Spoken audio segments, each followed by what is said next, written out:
Matt Harvey hit the mound again for another Grapefruit League start. His velocity back in the same range, sitting in the low 90s, topping out at 95. Gave up 4 runs in 3 1/3 innings. So far in the Grapefruit League, Harvey has given up 9 runs, 7 earned, in 8 innings pitched with 8 Ks and 2 walks. Now, we know you have to take results in the Grapefruit League with a grain of salt, but it's not the dominating Harvey we saw 2 years ago as he works his way back from thoracic outlet syndrome.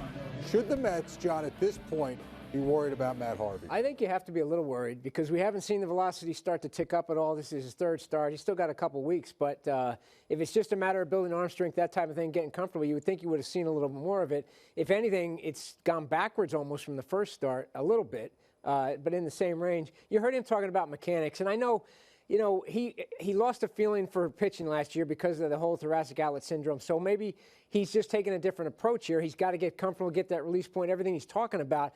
But still, this is a guy whose mindset was a guy that would dominate you with velocity. If that velocity's not there, I'm not sure he can be the same pitcher. I think he can still be a guy that you can count on, but he may never be that elite guy we saw Dan? before. Yeah, I mean, I agree with what Harp is saying, and there's always that fine line, right, about spring training and whether we should make too much of it or not. And it's like, well, we still have a few more weeks to go before the season starts for real. But, okay, 2 starts ago against the Cardinals there on that Sunday afternoon, he got lit up pretty good, and we started to press the panic button then saying, what's wrong with Matt Harvey? Well, now, fast forward a couple of weeks, and we still don't see the results on the radar gun. Not that that's the determining factor as to whether or not you're going to be successful. And who knows, in a perfect world, if you're a Met fan, April 3rd gets here, or that first week, he's on the mound making that first start, and everything is good to go. But, boy, you still have to approach this thing with a little bit of caution because the chances of him going back to being the Dark Knight, the ace of the staff, right now, I think we have to kind of temper those expectations a little bit. Peter? Look, we're in uncharted waters here with this surgery. Nobody really knows exactly how quickly he's going to recover, regain that arm strength.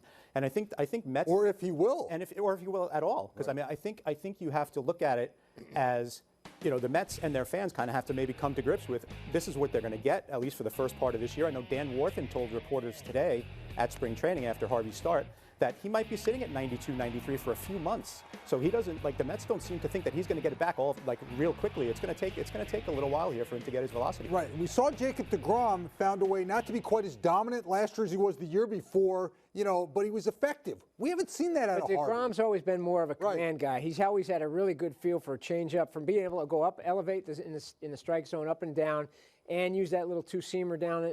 Everything. He always used all his pitches. Now, Harvey's used all his pitches, but he always counted on high-end velocity when he got in situations where he needed it. We haven't seen him be able to pitch effectively without that yet. Really. And the bravado, you know, as our producer likes to say, he was a man's man, if you will. Well, so, you know, he still is, but, you know, he can't be that bully on the mound. It changes things. Yeah, he wanted that role as the guy. He wanted to be the guy. I mean, I always remember being down in Atlanta for Super Tuesday, the day Wheeler made his debut in that doubleheader. Harvey came out throwing 100 because he wanted to make people realize, hey, I'm the guy. It's not him. He always had that mentality, but when you can't have that mentality when you don't have that big fastball, really.